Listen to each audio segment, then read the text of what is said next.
So faith, that's our topic today as we look at Hebrews chapter 11. And faith is a big topic, really. A lot bigger than we could just cover in one morning. You can read all sorts of quotes about faith. Faith, if you have it as small as the mustard seed, you'll be able to move mountains. Or people ask, what faith are you? You just have to believe or trust and have faith. It is a huge topic. We're going to narrow in on to Hebrews 11, and that's a big topic in itself. But I pray that as we look through these different characters in this book, that God will just help us to understand who He is more. And Hebrews 11 is the Hall of Fame. Now, I love reading inspirational stories. You watch a good movie or you read a story about someone who's made it into the Hall of Fame, and wow, it can almost inspire you enough to go stand in left field for a couple hours with the glove on your hand. But inspirational stories, they'll get you to do things you normally wouldn't want to do, and they'll challenge you to new heights and to carry on and to persevere. They're also instructional.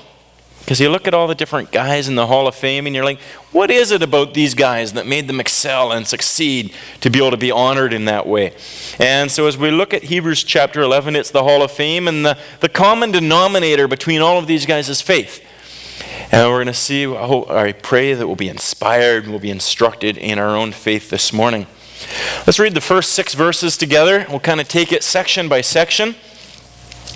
Now faith is being sure of what we hope for, and certain of what we don't see. This is what the ancients were commended for. By faith we understand that the universe was formed at God's command, so that what is seen was not made out of what was visible. By faith Abel offered God a better sacrifice than Cain did. By faith he was commended as a righteous man, when God spoke well of his offerings. And by faith he still speaks, even though he is dead. By faith Enoch was taken from this life, so that he did not experience death. He could not be found because God had taken him away. For before he was taken, he was commended as one who pleased God. And without faith, it's impossible to please God. Because anyone who comes to him must believe that he exists and that he rewards those who earnestly seek him. So a couple of elements right off the bat in verse 1 of what's involved in faith. Being sure of what we hope for and certain of what we don't see.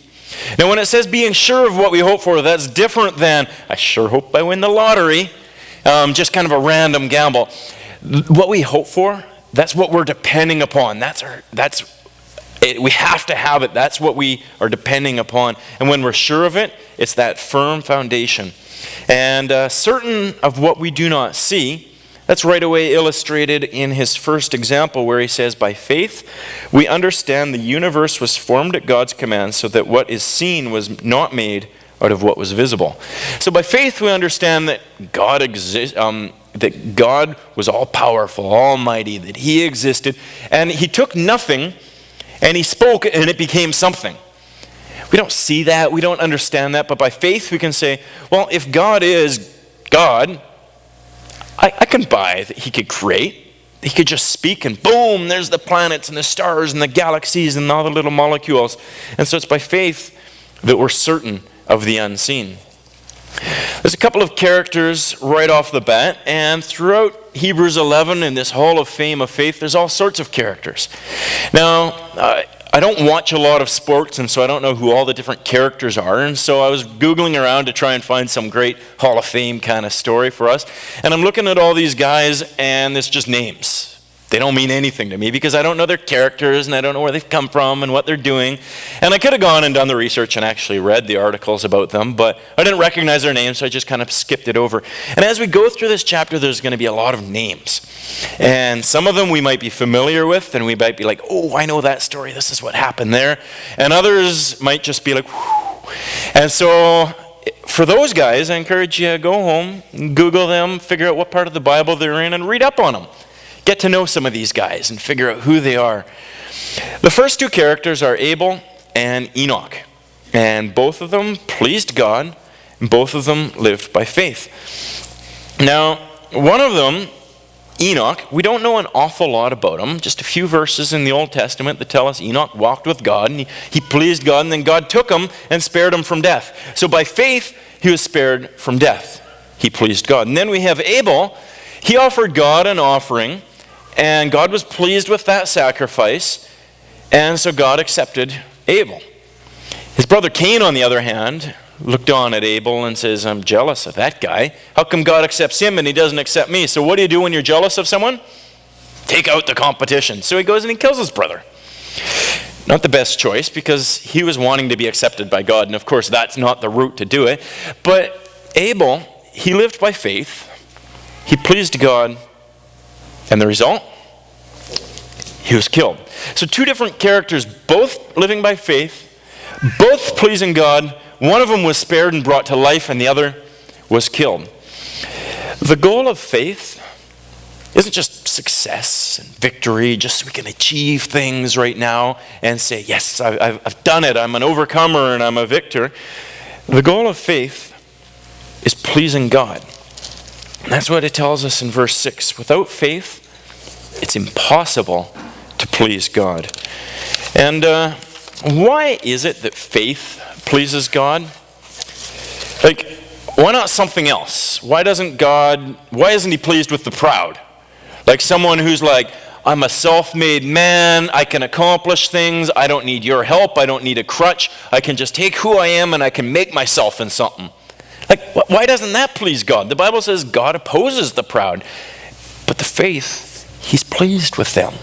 There's a couple of elements in verse 6, and we'll see that anyone who comes to him, just back up one slide, anyone that comes to him must believe that God exists and that he rewards those who earnestly seek him. That's what it says right here in verse 6. And so God is pleased with faith, first of all, because when we come to God, we're acknowledging, I believe he exists. And that's crucial, because God, he never came into being and he's never going to go out of being. He's not becoming or growing or changing. God exists, and he exists absolutely. He's all powerful, he's all wise, he's all good, he's just all sufficient in himself. And so when God is pleased, when the absolute existence is known and it's embraced in our lives, he's pleased when what he is reflected in our lives. And so as we come to God acknowledging he is God, and that's reflected in our lives, God's pleased with that. And not only is he pleased with that, but he's pleased when we come to him as the rewarder. And because God is so all-sufficient in himself, he just overflows his goodness. And so rather than needing our service, where he's a God saying, you have to give me these sacrifices and do this and serve me, and to feed him somehow, no, God's all-sufficient in himself. He doesn't need our service. Rather, he's an endless spring, overflowing with life, with joy, with satisfaction, with beauty, with goodness, with power. And so it pleases God when we come to him in such a way that affirms and delights in him being the rewarder. Now, often when we come to God and we think, well, if I come to God as the rewarder, aren't my motives mixed up? Like, if you give something to somebody and you help them out and then they reward you, kind of takes away the joy of just giving, right? And you're like, well, was I doing it for the reward, or was I just doing it to help them? And sometimes we get mixed up in our view of God. And yet, all through the Bible, God's putting motivation of reward in front of us, of treasures in heaven and coming to him as the rewarder. Think of a little child, how dependent they are upon their parents, and how beautiful that is. Imagine a little child who's like, I don't need any of your help. I can do this all on my own. And they just stubbornly refuse all the good things their parents have for them. And they're like, I don't need any of that. They're thinking their parents have an evil intent of somehow. But if they can say, no, my parents are good, and we can accept the goodness that our parents want to give, it's a beautiful thing. And with God, when we see that he's all sufficient and he exists, and out of his existence just overflows his goodness as the rewarder, and we come to him and our lives delight in God as a rewarder, and that affects how we live and how we trust him, God's pleased with that. And he says that is amazing. And so, faith isn't the end. It's only a means to the end. And so we want to switch this slide around. Instead of faith being in the middle, we want to see God in the middle, because faith leads us to God.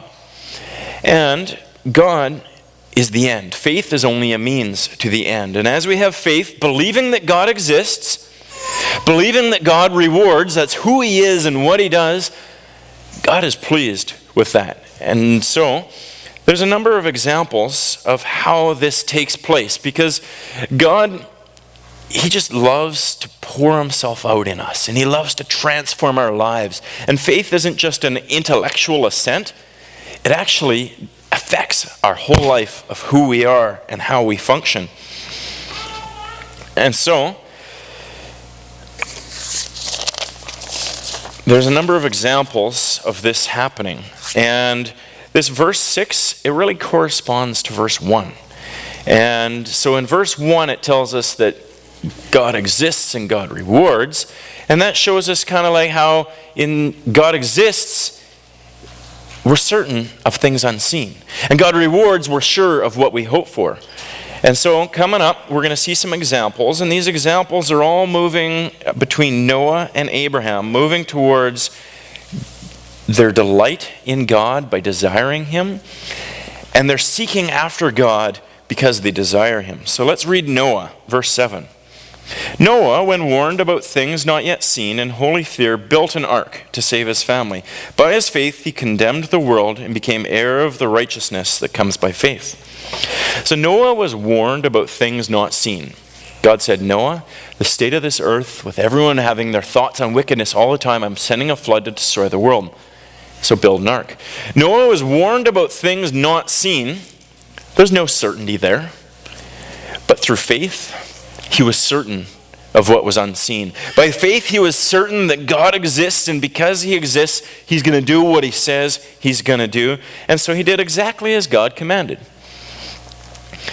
Now, the thing about faith is it's more than just an intellectual mind game. It's not just kind of this aura that we have out there of, I believe in God, and that's good enough.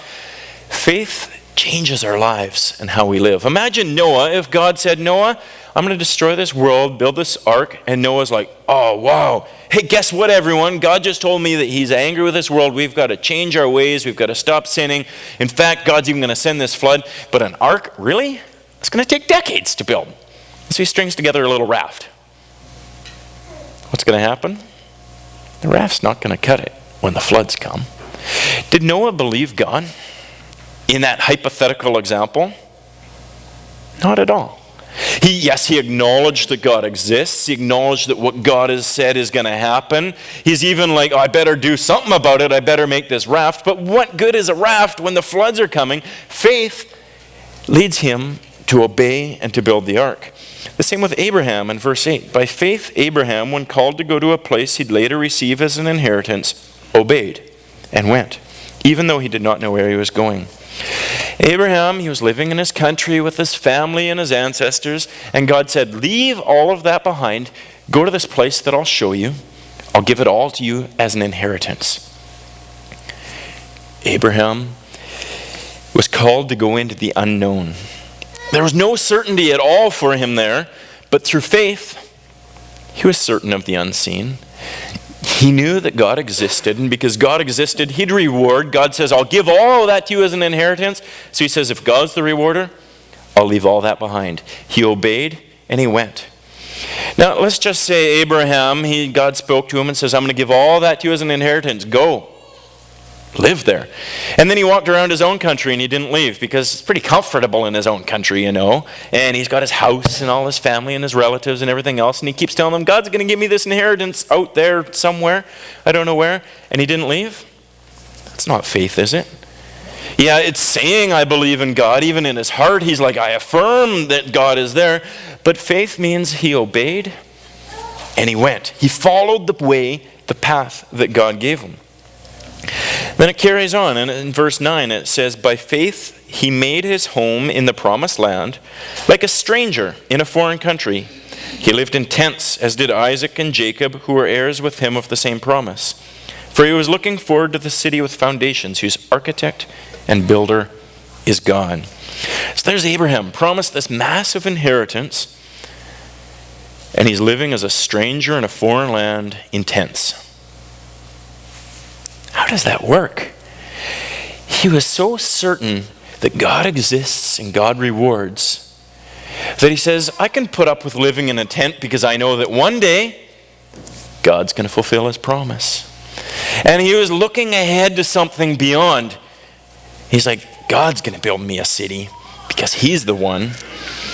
Then it carries on where by faith Abraham, even though he was past age and Sarah herself was barren, was enabled to become a father because he considered him faithful who had made the promise. And so from this one man, and he as good as dead, came descendants as numerous as the stars in the sky and as countless as the sand on the seashore. God had promised Abraham many descendants, except there's Abraham, he's old. His wife is old. She's barren. They can't have kids. How's this promise going to be fulfilled? And then God says, Abraham, come on outside. Abraham goes outside and he says, look up at the stars.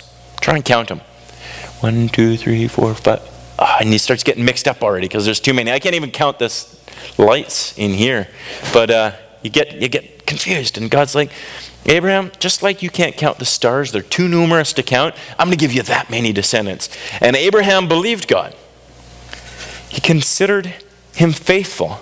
And because he just acknowledged, okay, if God said, and God is, he's there, he exists, and he rewards, and so it's going to happen. He considered him faithful, and then boom, God gave him all of that. Then we come to verse 13 to 16, which is a bit of a summary here. And it tells us all these people were still living by faith when they died. They did not receive the things promised. They only saw them and welcomed them from a distance. And they admitted that they were aliens and strangers on earth. People who say such things show that they're looking for a country of their own. If they'd been thinking of the country they had left, they would have had opportunity to return. Instead, they were longing for a better country, a heavenly one. Therefore, God is not ashamed to be called their God, for he has prepared a city for them.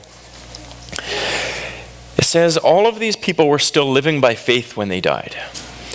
And faith doesn't just have a season. Oh, I've got this certain trial, and during that trial is the season to express your faith. And once the trial is done, your faith is expired, it's done its job, and now you can just go on living. That's not how faith works. All these people were living by faith when they died. It carries on. We persevere in it through the trials and through the easy times in each season of life. And then what was the result of their faith? They did not receive the things promised. Did you get that? They had faith, but they didn't receive the things promised.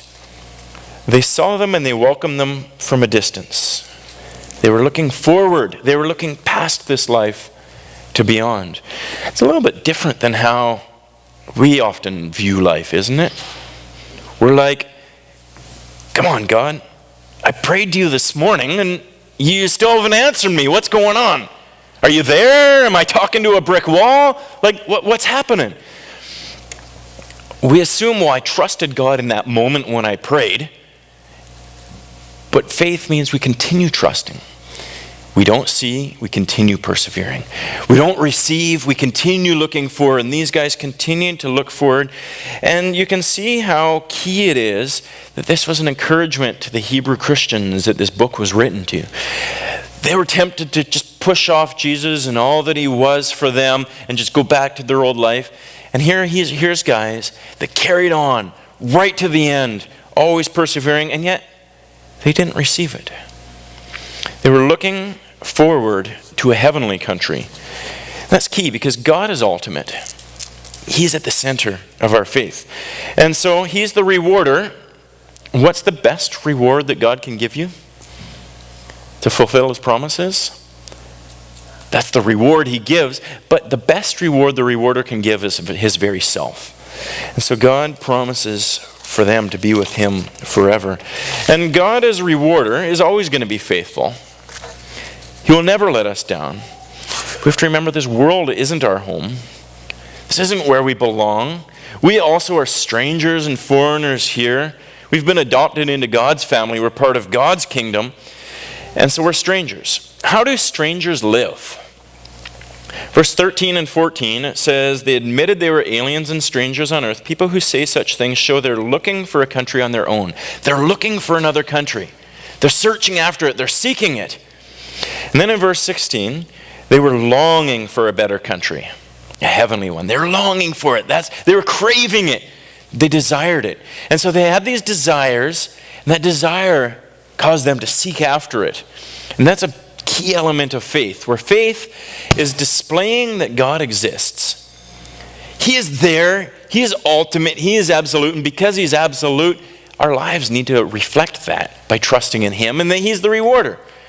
And so as we come to him as a rewarder, we set our desires on him. Because there's so many desires in this world that we need to set our desire on what is best, on what is ultimate, and not get sidetracked by secondary desires or temporary desires, but to set our desires on what is best. And we always seek after what we desire. So there's strangers living in a foreign land. Have you ever been away from home? You start missing home. Homesickness, they call it. You just kind of, home is pretty nice, and I miss it, and all the familiarities and securities and the people and the food and everything else. As strangers in this world, we're homesick. We're homesick for heaven.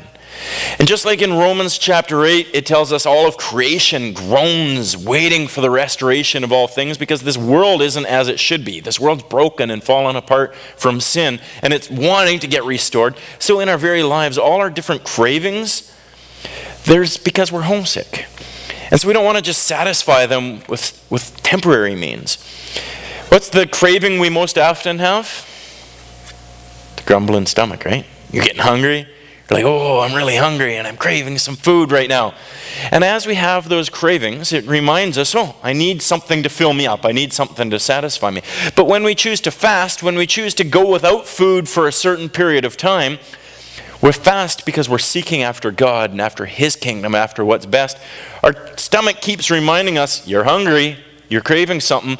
And we say no to food because we're saying, I'm spending time in the presence of God through prayer and through fasting. It's the same with different cravings we have. You go to work and you're frustrated there. It's Monday, but I wish it was Friday. Because we're frustrated in this world because we're homesick. We're longing for something better. And as we recognize the things that aren't working well in this life, it's because we don't belong here. We're looking for the restoration of all things. And so as we recognize that, it helps us and it carries us along. And so the desires lead to what we seek after. And God is pleased with that. God is pleased, he says in verse 16, God's not ashamed to be called their God, for he's prepared a city for them. So in verse 6 we see without faith it's impossible to please God. And now with faith, as we desire him, as we long for him, and then we seek after him, God's not ashamed to be called their God. Can you imagine that? Where God looks at you and he says, I'm not ashamed of you. You have faith in me. You've trusted in me. What a beautiful and amazing thing. And so it carries on with some examples of this. Because in our own lives, we know how does this work itself out? So we can see these things, but in the moment, when you're going through something, whether it's a good thing and you just get distracted with all the goodness of life, or whether it's a hard thing and you're down and you need to persevere, how does it work out? Let's read some of the examples here. It carries on with Abraham, and it says, by faith Abraham, when God tested him, offered Isaac as a sacrifice. He who had received the promises was about to sacrifice his one and only son, even though God had said to him, it's through Isaac that your offspring will be reckoned. Abraham reasoned that God could raise the dead, and figuratively speaking, he did receive Isaac back from death. Abraham had faith. We've just read all different encounters of the faith that Abraham had. And then God came through as a rewarder and gave him the son. He gave him that promised son, the reward. Now, is Abraham going to look to that reward and say, that's what I'm clinging to? Or is he going to continue to have his faith in the rewarder? The test is there. Abraham gave up his own son. Now, God in his mercy gave him a substitute in his place. But here's Abraham. He reckoned that God could even raise the dead. There's a few more verses about guys blessing their sons, looking forward to a future blessings that they will have. And then it comes to some of my favorite verses in this chapter about Moses. Verse talks about Moses' parents. In faith they hid him. And then in verse 24 it says, by faith Moses, when he had grown up, refused to be known as the son of Pharaoh's daughter. So here's Moses. He's been adopted by the daughter of Pharaoh, the king of all of Egypt. Can you imagine that position? The prestige, the power that is there. I am the son of Pharaoh's daughter, and you've got access to all of that power living in the palace. And Moses refused it. He pushed it all aside. He gave it up. How on earth could you do that? Like, aren't people trying to climb the ladder? And here Moses, he's climbing down the ladder. He had his desires set on something better. Moses knew that God is great. Yeah, Pharaoh is pretty great, but God is great. And so I don't have to seek after the control and the prestige of the palace and that Pharaoh has. He had his eyes set on something better. He desired something better, and so he sought after it. And in seeking after what was better, he was pushing aside, he was refusing the control and the power and the prestige that came with living in the palace. Then in verse 25, Moses chose to be mistreated along with the people of God rather than to enjoy the pleasures of sin for a short time. The pleasures of sin. And all the palace life had to offer Moses, he could have had anything that he wanted. All that satisfaction. We desire satisfaction, don't we?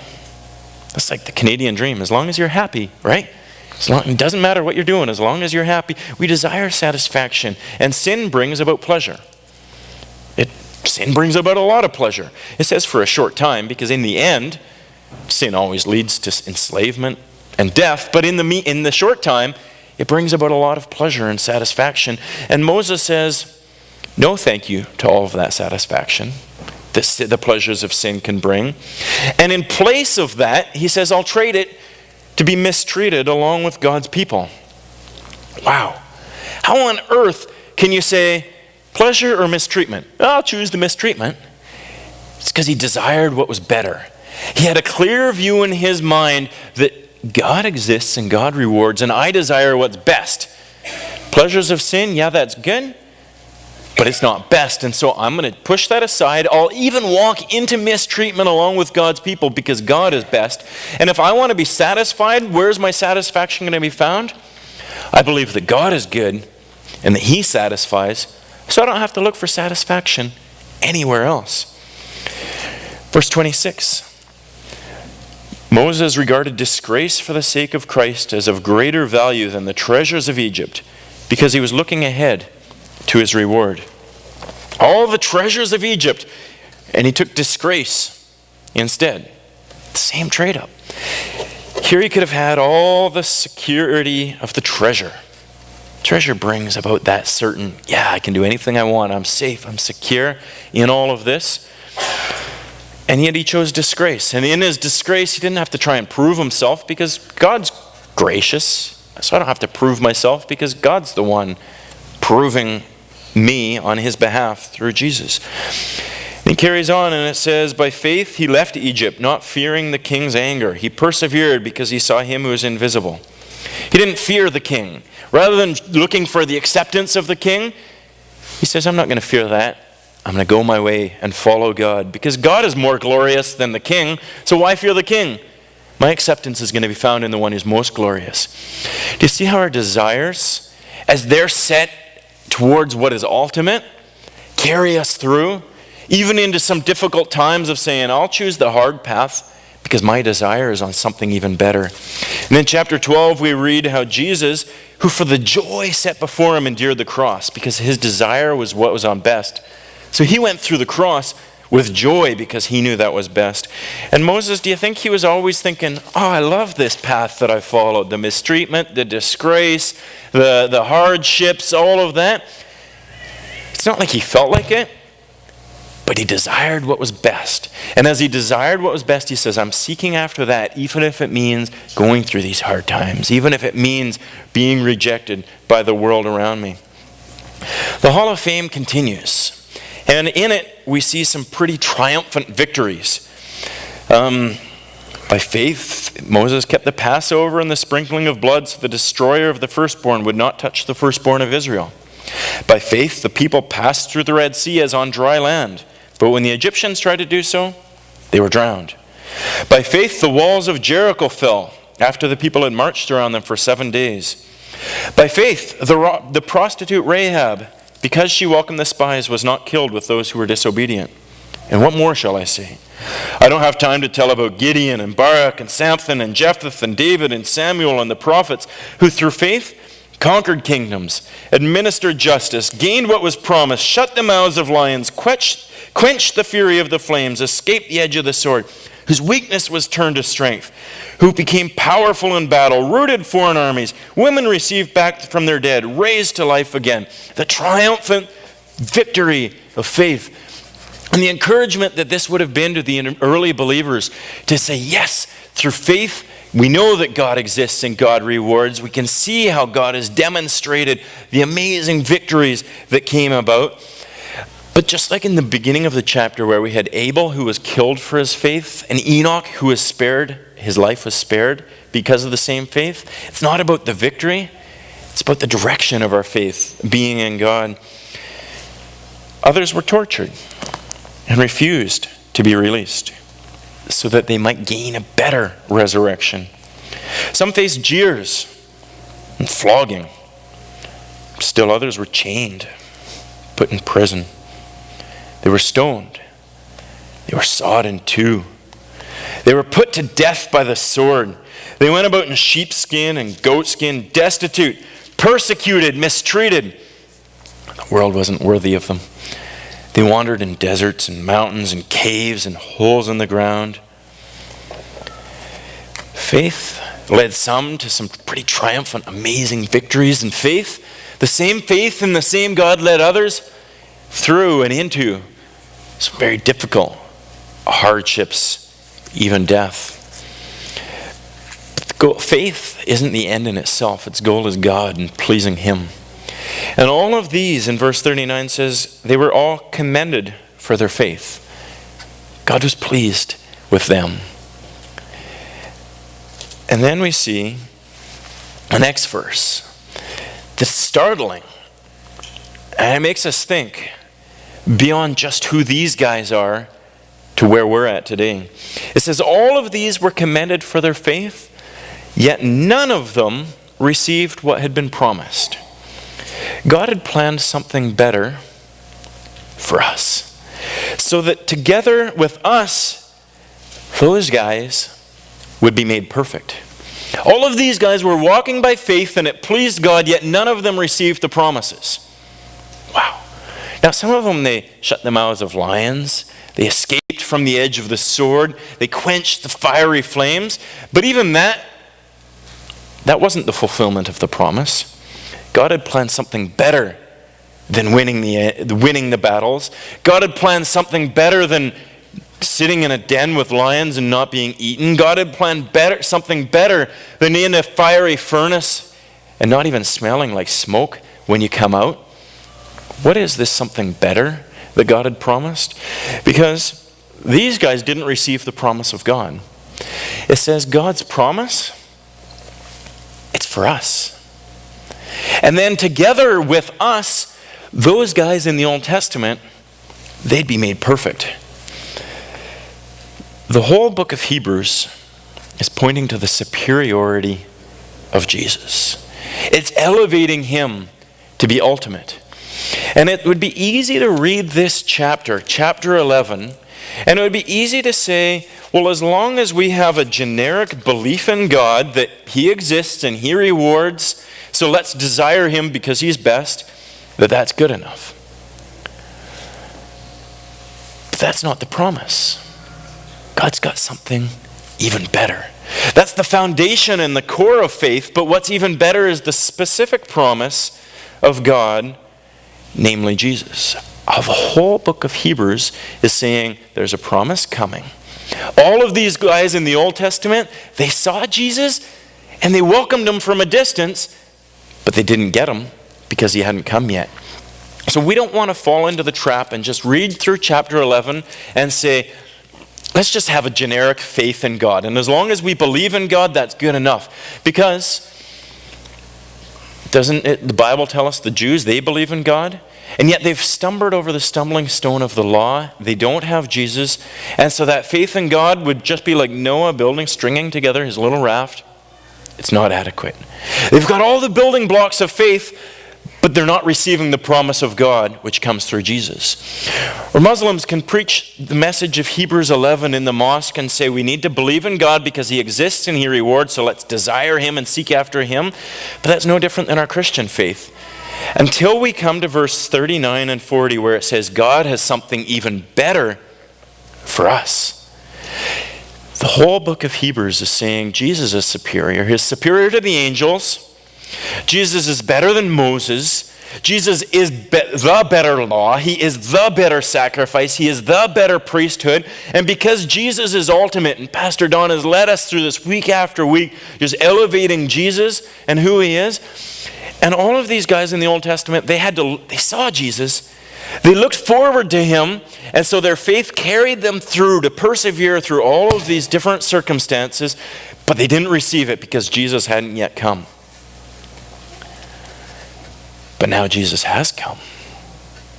And now we have received the promises.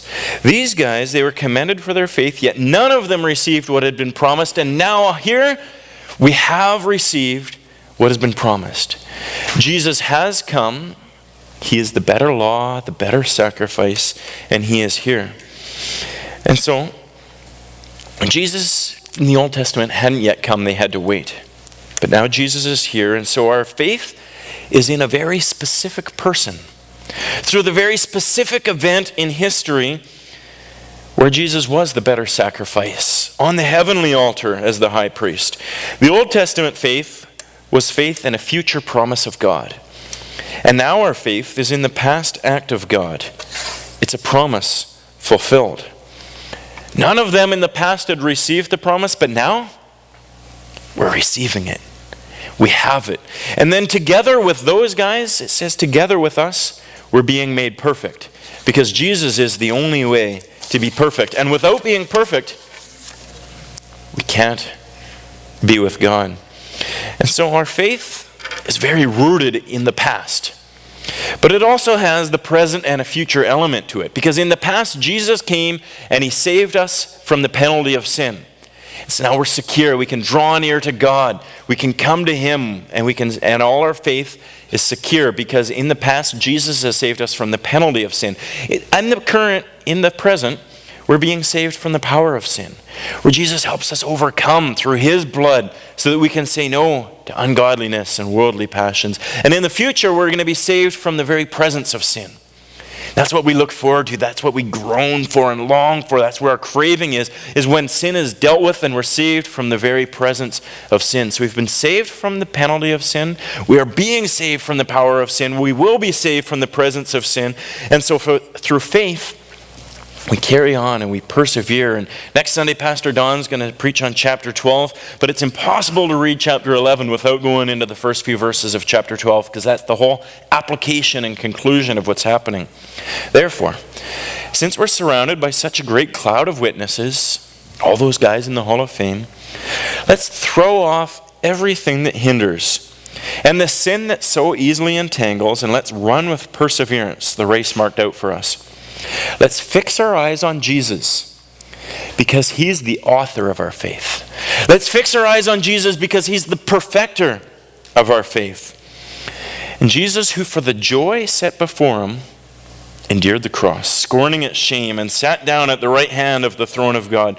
Consider him who endured such opposition from sinful men, so that you will not grow weary and lose heart. It's a call to persevere in our faith, to look to God because he exists, and to look to God because he rewards, and the reward he has is in the specific promise of Jesus. So let's desire him and seek after him because our promise is secure. It's been fulfilled in Jesus.